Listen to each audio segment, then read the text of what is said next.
Students, class 6 NCERT रहीम के दोहे अध्याय 5 में संबंधित कुछ आप लोग को एक इसका सारगर्भित अर्थ बताने जा रहे हैं।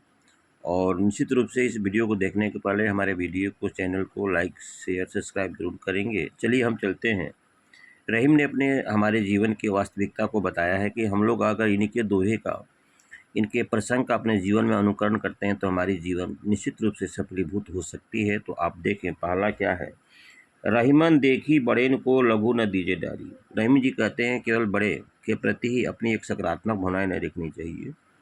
ऐसा नहीं कि बड़े को देखिए और छोटे को आप त्याग दीजिए। और छोटा भी क्या होता है कि एक अचूक समय पर आपका साथ देता है। जहाँ काम आवे सुई, वहाँ जहाँ अगर आपकी सुई की आवश्यकता है तो वहाँ तलवार कोई काम नहीं कर पाएगा। कहने का मतलब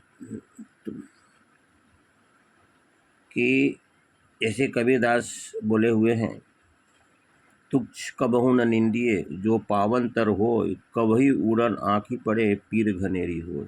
ठीक उसी के समानार्थी में ये है कि अगर जिस पैर के तले आप अपने एक धूल घास के तिनके को दबाते हैं, चलते हैं, लेकिन भूल चूक उड़ कर अगर आँख में पड़ जाती है तो कितनी पीर घनेरी होती है, वो अपने ताकत को बता देती है। इसलिए किसी को भी कि हर व्यक्ति को समदर्शी होना चाहिए, सबों को एक समान दृष्टिकोण से देखना चाहिए। तरुअर फल नहीं खाते है, सरबर पियत न पान, कही रही पर काज हित, संपत्ति सच ही सुजान।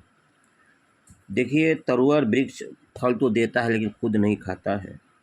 सरोवर पानी खुद नहीं पीता है बल्कि दूसरे को सहयोग करता है। उसी प्रकार सज्जन व्यक्तियों का यह कर्तव्य होता है, उनका जो धन होता है वो दूसरों के काज के हित में संभवतः करना चाहिए। ऐसा नहीं कि सारा धन दूसरे के प्रति ही आप दे दीजिए, लेकिन सज्जन व्यक्ति दूसरों को भी लेकर चलते यथासंभव शारीरिक सहयोग या यहाँ तक तन मन धन तीनों से सहयोग करते हैं, तो यह उनकी अपनी सोच होती है। ये सज्जन व्यक्तियों के संदर्भ में रहीम जी कहे हैं।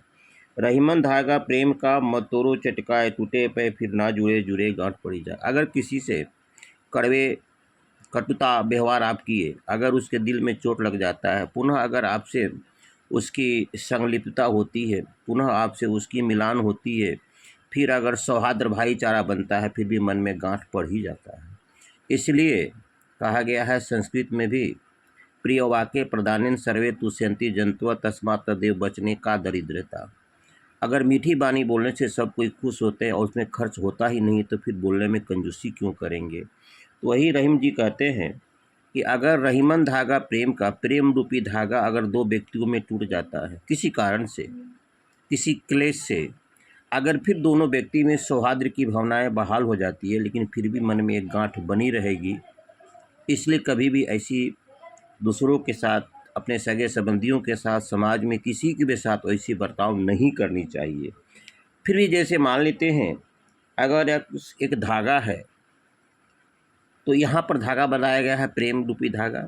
हम एक धागा के एग्जाम्पल देते हैं, धाता और टूट जाता है, अगर उसको बांध दीजिए, प्री फॉर्म में ला दीजिए, फिर भी उसमें गांठ पड़ ही जाती है। लाख उसको किसी दृष्टिकोण से उसको आपस में जोड़िए, उसमें गांठ का चिन्ह पड़ ही जाता है। रहीमन पानी राखिए बिन पानी सब सुन। रहीमन जी कहते हैं पानी भाई एक मित बेतता तरीके से खर्च कीजिए। पानी ही सब कुछ है, अगर पानी नहीं तो सब शून्य पड़ जाएगा। पानी गए न उबरे मोती मानुष चुन। न मनुष्य अपने जीवन की कल्पना कर सकता है और मोती, पानी गए न उबरे मोती मानुष चुन, कहने का मतलब मोती भी, ये मनुष्य का जीवन भी निरर्थकहीन हो जाएगा। रहीमन विपदा भली वो भली जो थोड़े दिन होय, हित अनहित या जगत में जानी प्रद सब कोय। तकलीफ थोड़े दिन का भी सही या दीर्घकालिक हो, जो भी हो, जब विपत्ति लोगों में आती है तो हित अनहित, मित्र और दुष्टता की पहचान हो जाती है कि आपके सच्चे मित्र कौन हैं। धन संपदा से अगर आप परिपूर्ण हैं तो आपके बहुत सारे मित्र हैं, सगे संबंधी आपके बहुत हैं, आपके तरफ सबों का एक कहा जाए आपका एक अधिकार समाज में बना हुआ, इस ढंग से लोग व्यवहार करते हैं। लेकिन जब विपत्ति आ जाती है तो सब लोग आपके समानांतर हो जाते हैं, और सच्चे मित्र की पहचान विपत्ति में ही होती है। रहीमन जिबवा बाबरी कही गई सड़क पताल। जीव तो बोल देता है, तो जीव तो सुरक्षित रहता है, और जैसा आप कटुता व्यवहार करेंगे उसको भुगतना पड़ता है जूती खात कपाल। माथे पर जूते की मार लगती है किसको? आपको लगती है। इसलिए कोई भी शब्द सोच समझकर अपने वाणी से निकालना चाहिए। कही रहीम संपत्ति सगे बनत बहुत बहुरीत। अगर आपके पास धन दान है, वैभव है वर्तमान समय में, तो आपके बहुत सारे मित्र हैं। अब विपत्ति कसौटी सिजे कसे ते ही साचे मित्र। अगर विपत्ति में जो साथ देता है वही आपके सच्चे मित्र होते हैं। तो डियर स्टूडेंट्स, मैंने इस वीडियो का सारांश आप लोगों को दिया। इसको आप पढ़ेंगे तो बहुत ही, ये आगामी जो परीक्षा आपकी है वार्षिक परीक्षा, उसमें आपको सहयोग मिलेगा। मैं फिर कल अगला छठा चैप्टर डालेंगे।